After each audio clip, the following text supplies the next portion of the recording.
Welcome back, everybody. This is Andrew McPeak, and with me is, of course, the always insightful Gina Watts. Gina, it's glad to have you here. I'm so excited to be here.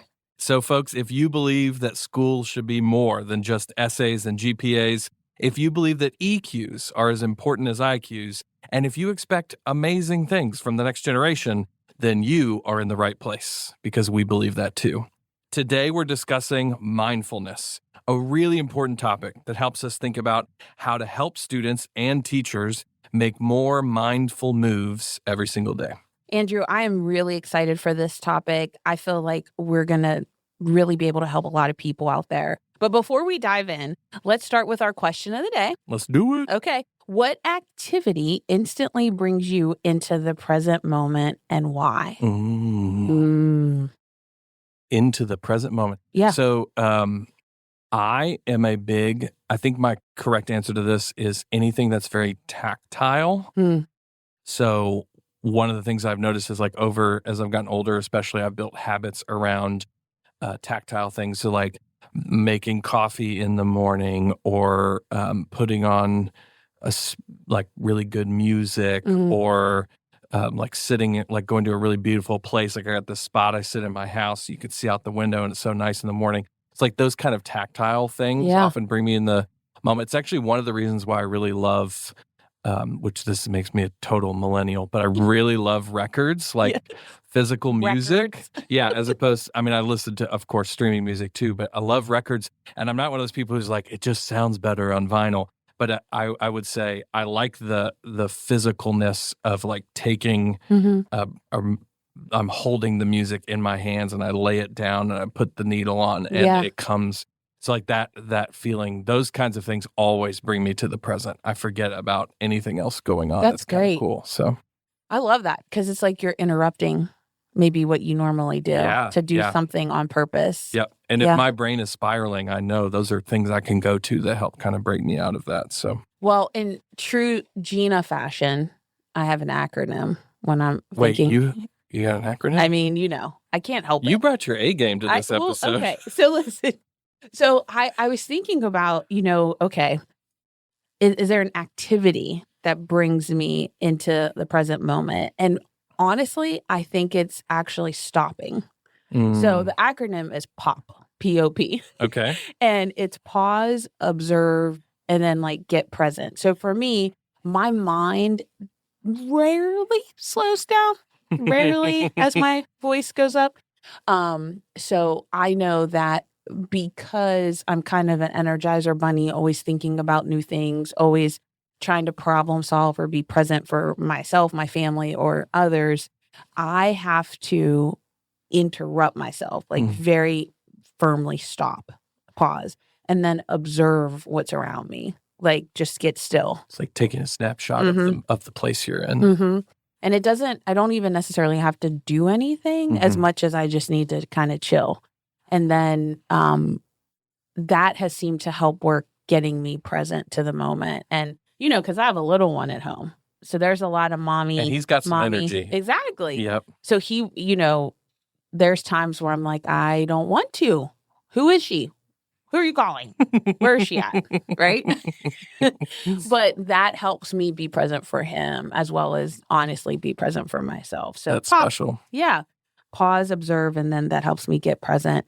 But it is really wild to think simple practices like putting a record on a record player, or just stopping and interrupting ourselves can recenter us. And the same is true for our students and colleagues. We all get to write the tone of our own stories. Yeah, we do. And speaking of stories, we sat down with somebody for this episode who is helping young people write more healthy stories every single day. It's a guy by the name of Coach Dominie Dwyer. Coach Dwyer is a dynamic youth coach. He's a middle school educator. He's also the founder of an organization called LIV3D Youth. It's an organization that helps equip kids with self-awareness, character, life skills, and he does this through both sport and through movement in general. So whether he's in the classroom or he's on the field, Coach Dwyer uses mindfulness as a tool for transformation, not just in students' behavior, but also in their hearts and in their minds. So, Gina, as brilliant as we are, I say enough from us. It's time to hear from the man himself, Coach Dwyer. So he kicks things off by sharing about how he fell into education and discovered his passion for transforming lives through sports. All right, so hey, I'm Dominie. Most people call me Coach Dwyer.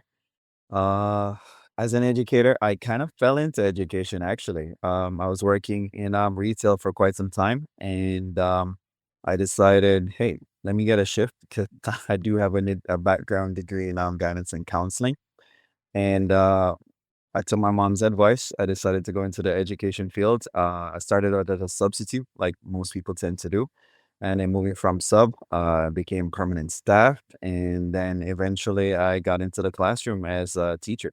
Spent most of the years as a program assistant. And that taught me some stuff because I was able to work with a variety of mentors that awoken some talents that I had.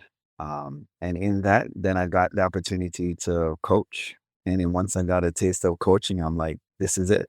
This is exactly what I love, and this is what I have a passion for. Um, so coaching for me has never really been just about the sport. It's always been about transforming the life of my students because I teach middle grade years. And with that, I always want to make sure that they're prepared for high school and then they're prepared for their life as they go on to college.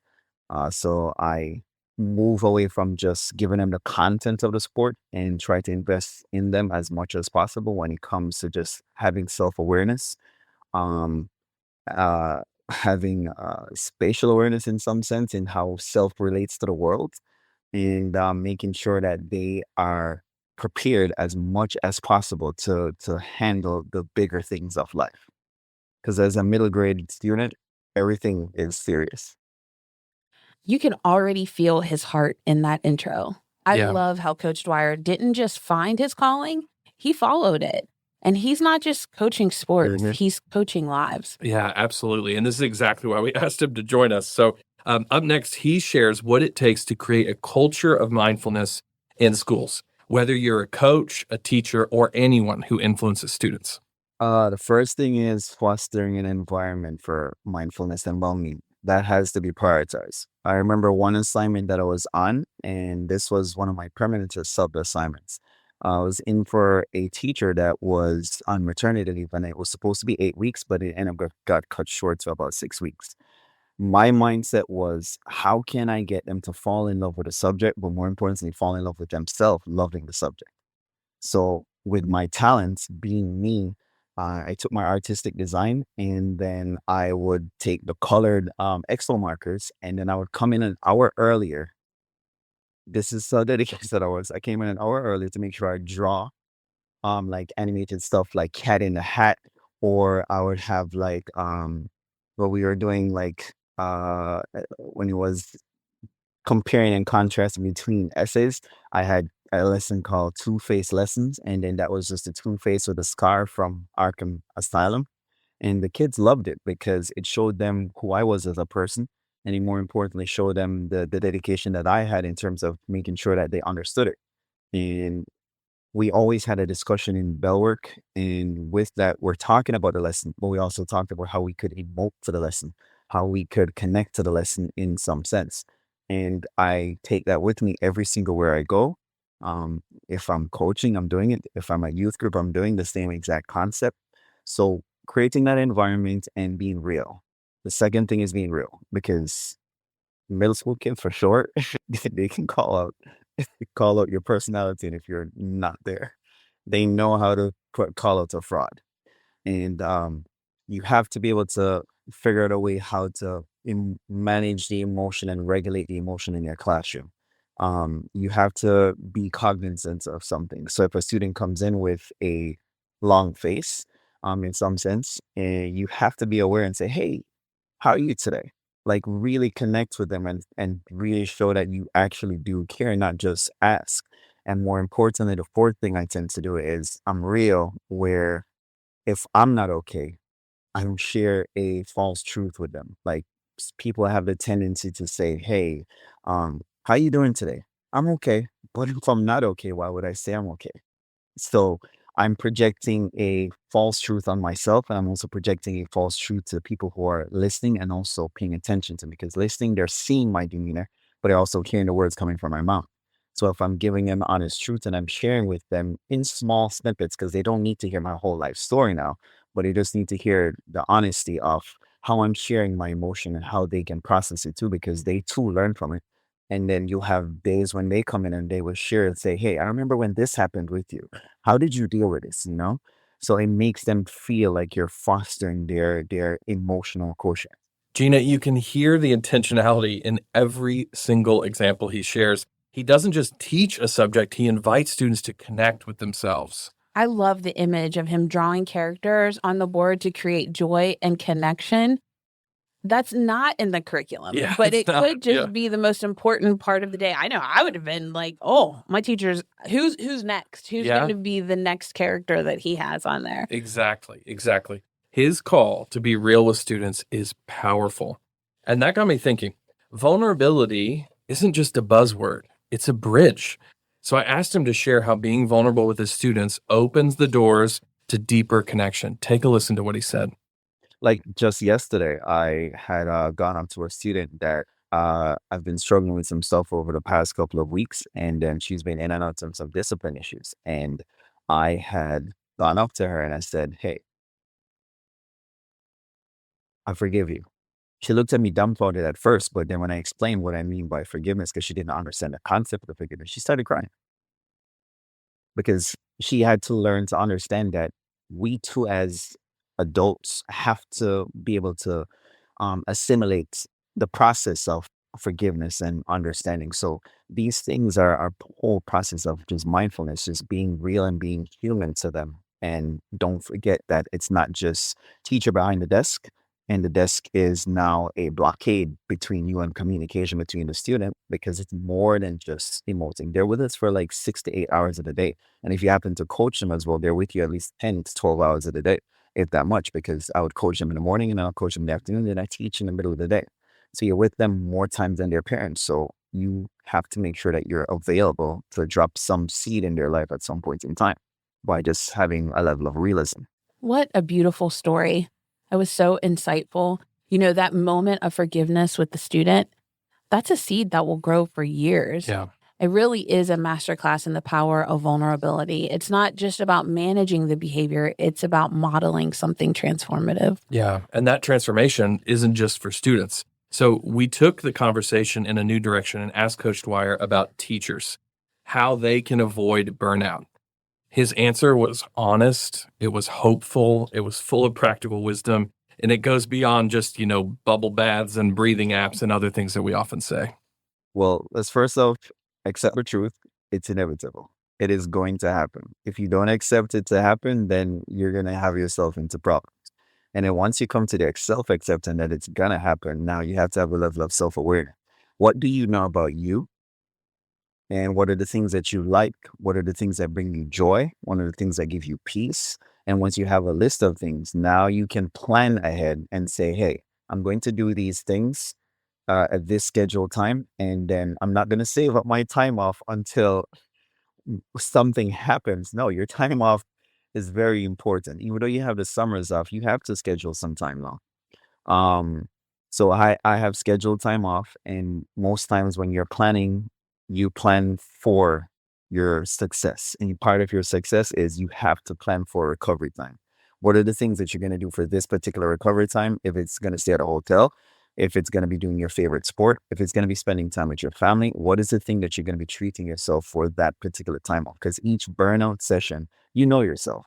And if you know yourself, then you know that this time when you burn out at this point in time, this will make you feel like you're refueling yourself. And then the second thing that I oftentimes try to increment take in is something that I learned from Atomic Habit by James Clear, compound interest. We have to adopt a simple practice like deep breathing exercises.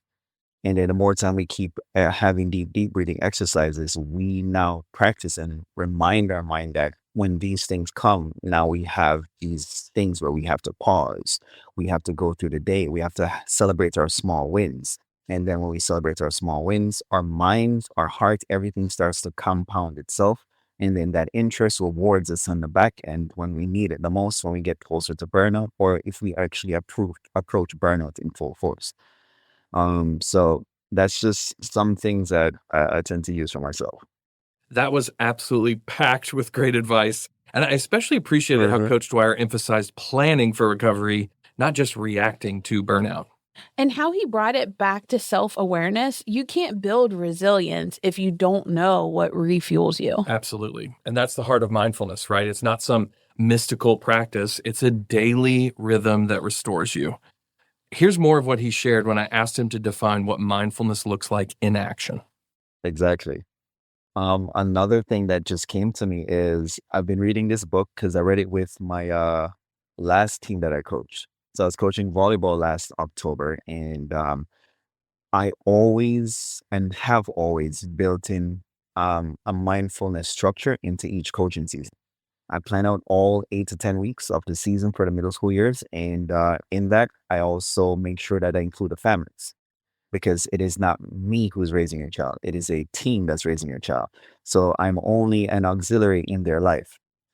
This last one, I did a 4 panel discussion where I had 4 people that were present, and they were offering their advice in terms of to the fathers because it was girls volleyball, and I had 4 male on the panel, including myself, and we went through the whole book, Four Agreements by Don Miguel Ruiz, and we talked about the principles of taking on the world, not taking things personally. And we had certain directive questions, and the men loved it. The dads loved it. I actually thought they were going to leave after like 15 minutes, but they were all there till an hour, and they were supposed to be there for 15 minutes. But it just kept on eating up the food that we were offering and the seeds that we were dropping, because we sow seeds as educator. And we have to understand that we're not only sowing seeds into the lives of just students, but it's the family. We have to get the family convinced that, hey, we're here for them, but more importantly, we're here with you so that you can share the journey, share the load, and then we can help you along the way so that you can make proper decisions for yourself as well. I love what he said about being an auxiliary in a young person's life. That it takes humility and also reminds us that we don't have to be solo superheroes in shaping a student's future. It really is a team effort. It's such a helpful mindset for all of us who lead young people, right? We're a part of a team. It's families, it's teachers, it's coaches. We all share this responsibility to impact students. And that responsibility includes growth and professional development. I mean, let's be real here. Some of us live for PD days and others, maybe we just survive them. Yeah. And I would guess probably the people listening to this are the ones who like them, right? They're seeking out this podcast like they're seeking out PD. But Coach Dwyer, I think, sees PD as an opportunity for mindfulness as well. So we want to hear now how he invites educators to make small, intentional shifts. Best practice. I think this comes from a book I read about 3 years ago. I read a lot. That's a part of mindfulness. You have to read. So Essentialism by Greg McKenna. I can never pronounce his last name. He was talking about the vital few. And the point he was making is creating daily routines and having your staff pay attention to creating small daily routines. Some of these daily routines could be like setting up what are the small wins that you're going to have in this bracket. And then when you have your small wins, what are you looking for these small wins? What are the things that you're going to have as a goal for yourself? Like, yes, we have goals for testing. Yes, we have goals for all of these things. But do you have a goal for like, did Johnny smile today? Like that's important to me. Like I literally start a day where I am looking for the one student that I have not had smiled for like all semester. And I'm like, I promise you, my SMART goal this year is to make you smile. And I've had kids start laughing and they start engaging into the lesson as we're going towards the end of the year because that's my SMART goal. I actually have a SMART goal to make you smile. And that is a goal. So being able to incorporate some of these things and being intentional with your schedule to be able to prioritize the well-being of being busy as a teacher, you have to make sure that you have a vital few. What are the vital few things that you're focusing today? And just start for today. Then you can expand it to a week. And once it becomes more consistent, now it becomes automated in your mind and you don't have to think on it anymore, but it becomes automatic. A SMART goal to make a student smile. That might be my favorite line of the episode. Yeah, same. Same. I also love that Coach Dwyer isn't chasing trends. He's grounded in timeless principles, things like awareness, joy, and consistency. It's the daily practice that turns a good idea into a lasting impact. Here's more about how he encourages teachers to view mindfulness, not as a fad, but as a lived framework. Well, as you were saying earlier, that oftentimes people have the misconception to misconstrue the idea that, hey, mindfulness is about humming and sitting in one place. No, it is more than that. It's multifaceted in nature because it depends on the season that you're in life. As we go back to when I said earlier, we're being real, in the season that you're in right now, it might be frustrating as the adult in the room, and you're going through a season of frustration. And we have to understand that emotions have base, and frustration is the base. And then you have branches that come from that. And then you have anger, rage, jealousy. You have other branches that attaches to that. And then you have mild depression, chronic depression. So everybody's going through their own personal thing. And that is the reality, because you are a human being a employee, and your employment is teaching and being an educator. So with that being the reality of it now, with the season that you have in your life, how are you approaching your development? Because self-awareness and mindfulness comes from you. How are you managing this? And how you manage it, how can you teach other people that are managing it? Because I tend to look at it from the perspective where the season that you're in your life, the people that are in your class, they're attached to your assignment, and they were meant to meet you. They were meant to be in your classroom at that point in time. And given that they're there, a lot of them might be going through some of the similar struggles that you're going through too. And again, you don't have to spill your whole life story, but something that you've learned because you're a more mature learner, and you're much older in years, you can pour into their life a little bit more differently, dropping nuggets, because it doesn't require a whole paragraph. It doesn't require a 15-minute session. Sometimes it's just one sentence that you offer to a child, and 4 years later, after they graduate high school, you get a letter from when they do that thing in senior year. You get a letter automatically, and they're like, I remember when you told me this when I was in 8th grade, and I held on to it for the 4 years of high school. I've got some of those letters, and I'm like, I don't even remember saying that to you, but you remembered. So that one sentence even means a lot, because you're real in that moment, because you're dealing with real things, and you're dealing with real development for your own self to try to overcome some of the things. Because as parents, we're overcoming things so that we can educate our children so that they can become better version of us. So we're doing the same thing for other families, children as well. We are bettering ourselves so that we can help them become the better version of themselves and see and unlock the potential that they're capable of. Coach Dwyer reminds us that self-awareness and mindfulness come from us. And he asked us a powerful question. How are you approaching your development? I mean, that's a wow question, Gina. It is. It's a very powerful question. It's so important to develop ourselves first, because the best version of ourselves is what our students, our colleagues, and our families deserve. Right. I was so impressed with the way Coach Dwyer connected personal growth to professional impact. He shared such great ideas, and I'm sure we're all thinking, okay, this all sounds great, and it sounds like a lot of things. Where do we start? Coach Dwyer shared a great starting point, so listen to this. I would say that start today. Start today and build resilience and emotional intelligence. That is something that is definitely lacking in the past couple of years in our classroom, and it's lacking with our parents. It is lacking with even our coworkers.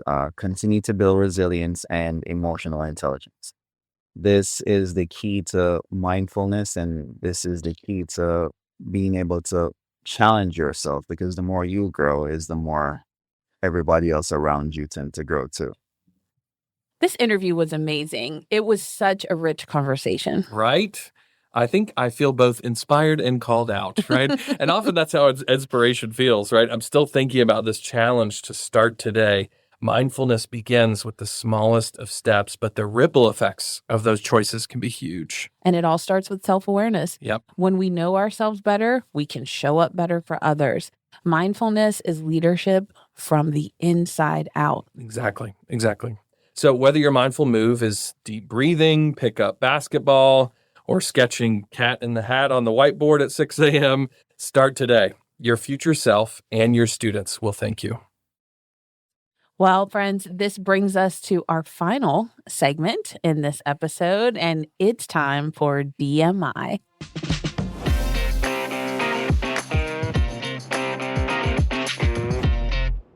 DMI, of course, stands for Don't Miss It. Andrew and I both will highlight the one thing from today we don't think you should miss. Andrew, do you want to kick us off? What was the best thing that you heard today that we need to not miss? Well, as always, we're finding incredible guests for this. Yeah. There were so many good things that Coach Dwyer said. I would say, though, as I reflect back on what he said, I'm reminded of one of the most important traits we can have, which is modeling, right? Mm-hmm. He told the story about modeling vulnerability and even forgiveness with one of his students. Mm-hmm. And that as a powerful example for a student who's probably heard the word forgiveness hundreds of times in their life, all of a sudden understands it for the first time. Not because somebody defined the word, but because somebody practiced the principle. And I'm reminded of years ago, I read a great book called The EQ Intervention by Dr. Adam Sands. And he said that all the research around soft skill development and life skill development for students points to the same truth. And that is that the best way to see a student develop these skills is for an adult in their life to model the way. There's no better intervention than that. No program, no process, no event, no nothing is as powerful as an adult who models the way. And I think Coach Dwyer lives that every single day. So I just really appreciated that word. That's a great one. I actually thought of that as well as something that I wouldn't want us to miss. But since you said it first, I stole it. I have a second one though. Okay. Because you've already always got more. Knew. Yeah. I knew because we're, siblings that weren't raised together. So I believe, another thing that I took away from this interview was Coach Dwyer's emphasis on creating small daily routines. I think sometimes we get overwhelmed with ideas of like resilience or grit.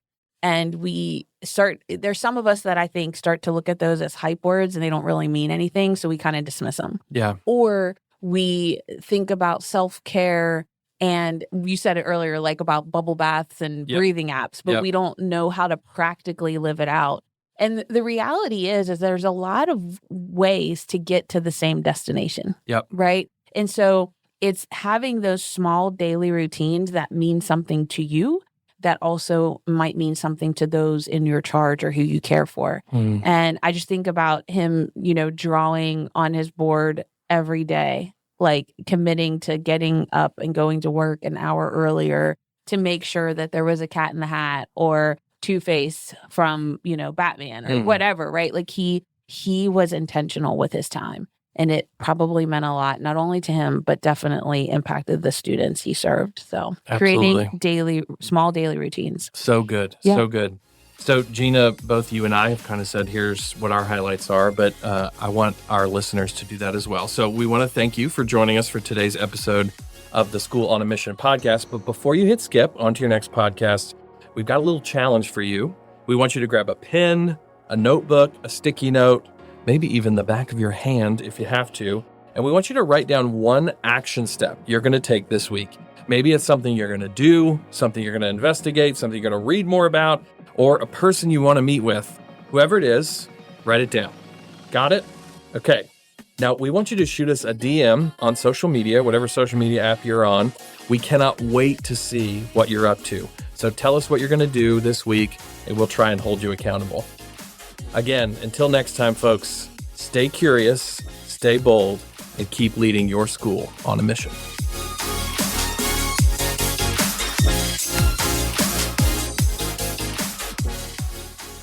Thanks for listening to this episode of School on a Mission, a podcast for educators by educators, produced by Growing Leaders and powered by the Maxwell Leadership Foundation. To learn more about Growing Leaders, visit growingleaders.com. For more about the School on a Mission podcast, head to schoolonamissionpodcast.com.